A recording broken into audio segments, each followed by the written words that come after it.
already got some questionable taste. Where is she going? It looks like she's coming straight out of a saloon.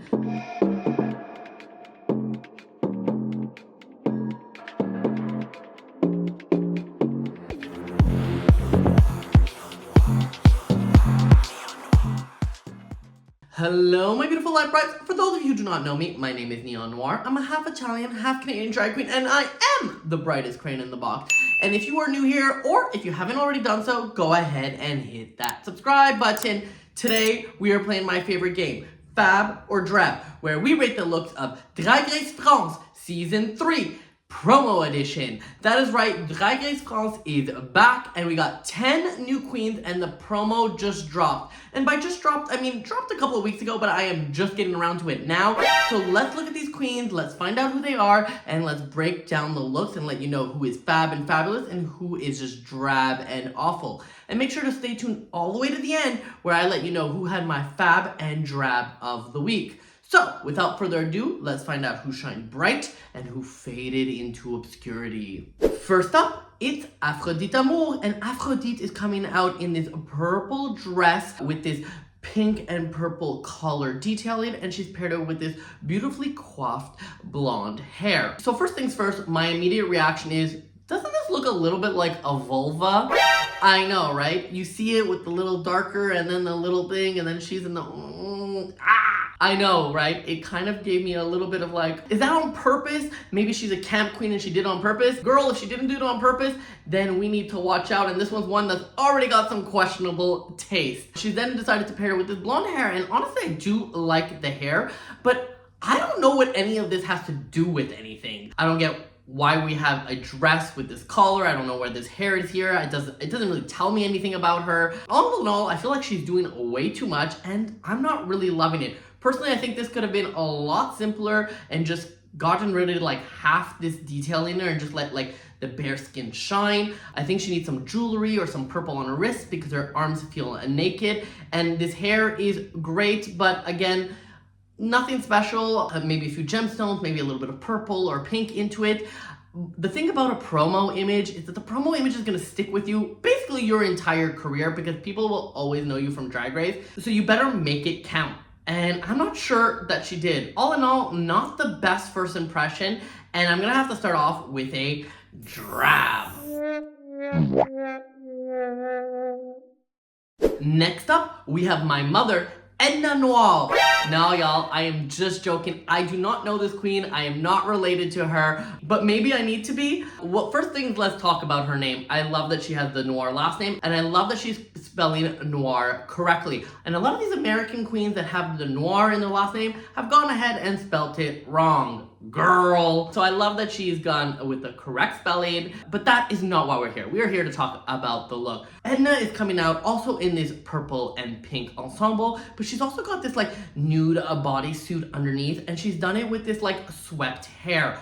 I actually think this is quite a good look. The part that I like about it is it feels special. First, she's got all of these stars all over the place that kind of make it a little bit more iconic. Maybe this is a signature thing of her. Maybe she's full of stars. But more than that, I also like that the hair is swept to the left because it got some little bit of movement, it's got a little bit of character, and it's got something going on. This nude illusion, especially in this picture, looks spectacular and is a really good match. And it's got rhinestones all over it, and you know a girl likes some rhinestones. And she's then paired it with some like lighter fabric, which kind of goes with the whole flowy wind moment, both in the gloves and in the body. Although this is not my particular style, I feel like it is very well done, and that is why she is going to get my first bow. Next up, we have Filip, and Filip is coming out in this sort of silver dress bodysuit thing with a lot of the pink feathery details and this blonde updo with a headscarf in her head. My first thought is, where is she going? And the reason I say that is because the bodysuit itself does look more like a bathing suit. It doesn't have a lot going on. It is quite simple, but then it's got all of this fluffy stuff. And I say fluffy stuff because maybe it is feather, but it doesn't look like it's expensive feather, you know? And she's got the fluffy things on her feet, but then she's paired it with this like headscarf in her head. I'm like, are you going for this like 50s, 60s housewife? Are you going for girl go to the beach? Are you going to like My Sweet 16? I really don't know. And it doesn't really feel elevated. If you were gonna do it such a simple silhouette, I definitely think you need to put a corset. You need to make it feel a little bit more structured, a little bit more oomph, you know what I mean? And if you were gonna do these feather details, which I don't mind, you need to make it bigger and better. Remember, this is Drag Race. This is gotta be your best freaking drag. So I would have liked to see ostrich feathers. I would have liked to see them 3 times as much. This definitely feels like an outfit that you would use maybe for the club, but not for your promo look of Drag Race. All in all, this is falling very short, and if this is what she's gonna be showing on her promo, I have concerns for her entire package. Because girl, this is supposed to be one of your best ones, remember? I have a feeling she's not gonna be the fashion queen of the season, but girl, please prove me wrong. But until then, I'm gonna go ahead and give you a drab. Next up, we have Leona Winter, and if that name sounds slightly familiar, that is because you probably recognize her from originally competing on Queen of the Universe. And I find this very interesting. We've seen a lot of queens come from Drag Race and then go on to Queen of the Universe, but we've never seen it the other way around, and we have our first contestant. But I will say that I was actually surprised that they casted her, because when she was on Queen of the Universe, there was a lot of stuff being said online about her, but I guess it all died out and it was all bullshit? Who knows? I am not one to judge. I don't know her. And, you know, rumors are rumors. People say a lot of crazy shit online. But enough about that. Let's get into the look. She decided to do this big, luscious gown in this sequin fabric and paired it with the tallest pink hair. And I'm like, yes, mama, somebody got the memo. You can see that this queen has some experience, has been on TV, because she knows how to use the moment. This gown looks super spectacular and it's super shiny, but on top of it, she didn't end at the gown. She added this giant hair to really make her stand out from the crowd. She looks both elegant, but she also looks like a drag queen, and that's what I want from my drag. I want my people to look like drag queens. I don't want them to look like no girl that goes to the mall. You know what I mean? She looked put together, she looked chic, and I'm very interested in what she's gonna come up with. But this one is definitely gonna be a Fab. Next up, it's Lula Strega, and Lula Strega is coming out in this like sort of a wine Bordeaux colored dress, and it's got just a little spiky details on her bosoms. On top of it, she's paired it with this like sort of necklace that looks like it's dripping blood, and she's got this fabric draped around her. I am definitely getting a vampire-esque vibe, a little bit sorceress, a little bit demon-esque, and I'm really loving it because, you know, I like my alternative queens. Now, I will say that Drag Race France has had a problem with alternative queens. We haven't really seen that many. They have all been like super clean and super polished, and here we go again with this one. Yes, she might have a little bit of that spookiness into her, but she definitely looks put together. She definitely looks crisp, and she definitely looks French. What I do like about it is these little pointed details. I really think that that's really interesting, and I do love this neck piece that looks like sort of blood coming down. Now, personally, I would have changed 1 or 2 things. I love the neck piece so much that I actually wish that the dress was in a different color, just so you can notice it a little bit more. I guarantee that most people will look at this and not even notice that detail, and that's such a shame because it's so smart. I also think I would have done a different hair. The hair, although gorgeous, I don't really feel like it's adding much to the look, but imagine this with like sort of little horned hair, a little bit more devil-like to sort of complement these figures. Really took that little notch up. All in all, despite my little criticisms here and there, I think this one's pretty good, and because I think it's pretty good, it's gonna get a Fab. Next up, we have Magnetica, and as I was just complaining about how we don't have any alternative queens on France, they go ahead and boom, drop that right there. and they bring us Magnetica. And I'm in love already with just one look. She comes in wearing this sort of a lilac and deep purple latex dress, and she then paired it with the tallest hooker heels and the craziest, most beautiful hair. But she doesn't just stop there. She goes ahead and paints her face white to give you that full look from head to toe. And mama, this is how you do drag. First of all, you can see that it is very well made, and I love when things look expensive, and this does. I like that she went with like this sort of latexy material, because most people will tend to go to a sequins material, and I have no problem with sequins, but I also prefer a little bit of latex. You know she is sweating her off in this one. And on top of it, she's giving you a look from head to toe. You basically see no skin on this queen. She's got a bodysuit underneath, she's got the boot, she's got the hair, and she's got the mug. And that mug is gorgeous. But before we give her a Fab Drab, we have to talk about this wig. Oh, I love it. The little spikes coming off, it's giving you like that princess vibes, sorry, queen vibes. And she's already saying like, girl, I'm a winner with this look. At least in my opinion. And that is why, if you hadn't already guessed, it is definitely going to be a Fab. Next up, it's Misty Phoenix. And Misty Phoenix is coming out in this silver bodysuit with this corseted detailer, which makes her waist look teeny weeny weeny. And she's paired it with these giant pink feathers. She's got matching gloves and did this like little ponytail. It's definitely giving me that like Barbie vibe, but that good Barbie vibe, if you know what I mean. And more importantly than all, it looks expensive. This looks like what the Filip tried to do but failed. This is how it should have been done. I mean, I don't mean to trash a queen already, but like when you put these two side by side together, you really see that they had the same vision but not the same execution. And in my last critique, I almost feel like I was describing this one and I didn't even see this one yet. But enough about Le Filip, let's get back into Misty. Misty is looking spectacular. I love this corseted detailing. I love the amount of feathers on it. If you're gonna do feathers, you better do ostrich feathers like she does, and you better make it a moment, because we've seen ostrich feathers done so many times, so that if you're gonna do it, you gotta do it well. And well, she did. Now, is this the most innovative, greatest outfit? No.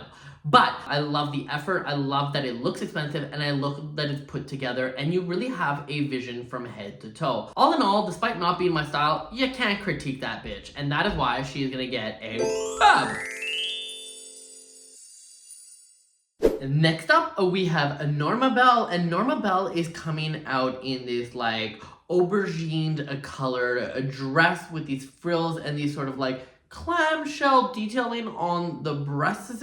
She then paired it with this like strawberry blonde wig. And I'm like, oh, mama, what is going on here? It looks like she's coming straight out of a saloon. And not in a good way either. This dress looks very old school. And I don't mean like old school, like classic old school, but I mean old school as in like old. The fabric itself looks like a little bit like this cheap taffeta material with this weird detailing on it, and I'm like not loving it. On top of it, she decided to go with these like detailing on her breast that really just don't really complement, and I also don't know what that actually has to do with anything. I think I would have seen this more on someone like Aphrodite, because she got her Aphrodite name, so clamshells would have made sense. But I don't know what this is supposed to be. Did she get this dress from Aphrodite? Because honestly, these two look like they came from the same closet. Or maybe it's just the same designer. Then on top of it, she decided to pair it with this blonde strawberry hair. Personally, I also think this is the wrong hair. If you're gonna give me a gown, give me gown hair. And that, I mean like a beautifully coiffed it updo with some rhinestones or something in it to give you that like pageant vibe. Right now, it is a little bit of a mismatch. She's got like this Marilyn Monroe hair with this like saloon gown. And I'm like, girl, no, no, no, no, no. All in all, if you didn't guess, it's gonna be a drab. Next up, it's Perseo. I'm not sure if I'm saying that right, but but if I'm wrong, I will learn it throughout the season. And Perseo is serving body, with this a little sort of a rhinestone bikini number. She then paired it with the tallest boots, some gloves, and the tallest headpiece. It's definitely giving me a little bit of that Spanish drag, you know, that drag Volcano, drag Sethless sort of vibe with these giant boots, and I'm not mad at it at all. She's not giving you a lot of fabric, but the fabric that she is giving you is a rhinestone to the gods. It's got all of the jewels all over it, different size jewels hanging from the waist. It is definitely giving you that little bit of like that showgirly vibe. She then paired it with this headpiece that gives her even more height. She said, I want to beat La Grande Dame as being the tallest bitch in the room. The one thing that I'm not really sure about are these gloves. When you're giving me this sort of like bikini vibe, I personally don't like when you have gloves on. I find like it doesn't really match. I felt like this would have been better with like some bare hands with some fingernails and a lot of like maybe party jewelry, you know, on her wrist. I think that would have gone a little bit better. But if you are gonna do a glove, she did the glove to match the boot, and that I appreciate because you can see that she thought about it head to toe. When you're wearing this little fabric, every piece matters. All in all, I know it is not the craziest, most original, but I just like it. I just like the vibe. And because I just like the vibe, she is still gonna get a Fab. And last but not least, we have a Ruby on the Nail. And Ruby on the Nail is coming out in maybe the most classic of all attire. She's coming out in this beautiful dress with this corseted detail, and she's paired it with like this little French wave hair. Oh, classic drag. We love a good classic drag, especially if it is done well. And I feel like you can see that she has thought about the details. The hair matches the dress matches the vibe. She's definitely got this like vintage vibe going on to her, and I'm like mildly living for it. Yes, this look has been done. We've seen Scarlet Envy do really great versions of this on UK vs. the World 2, but it doesn't mean like one queen owns this look, and it looks good on her. And if you're gonna do a look that we've seen over and over again, you just gotta do it well, and well she did. All in all, I don't really have much to say or comments to give, and that is why she's just gonna end up with a Fab. And that is it for the rating of the queens. Before we get into the Fabs or Drabs of the week, can we just talk about this theme? What the hell theme is this? I do not get it. They're on a beach, but they're all wearing gowns. The only thing that's connecting these queens to each other is the color combination, but the color combination doesn't match with the background. And I'm like, what is going on? I was trying to figure it out as I was looking at them, but I really couldn't. So if anybody knows what the theme is, please leave a comment down below because I'd really like to get informed. But enough about that, let's get into the reason why you guys are here. You guys are here to find out who had my Fabs and Drabs of the week. My Drab of the week this week goes to Afrodite Amour. Sorry, babes. I don't know what you were thinking. This feels like somebody who doesn't do glamour drag trying to do glamour drag, and it is just not working. Stick to your lane, and if this is your lane, let's hope it gets better. But enough about the negative, let's get into the positive. Who had my Fab of the week? Well, my Fab of the week this week has to go to Magnetica. Girl, she stood out from everybody else. She looked excellent, and she is bringing something different, which we love to see. And after so many seasons of Drag Race, I am glad we're still getting a new. All in all, I loved it, and that is why she got this look. Oof. And that is it for this episode. Do you agree or disagree with my thoughts? Well, go ahead and leave a comment down below. Now, I'm not sure if I'm going to be doing the full season of Drag Race France. If you want to see the full season of Drag Race France, leave a like, leave a comment. If I get enough likes and comments, I will do the full season. And if I don't, I have so many more ideas to bring to you. I have so many cool things that I have in store. Once again, my name is Neon Noire at Miss Neon Noire on all social platforms, and I'll see you in one of my next videos. Bye-bye.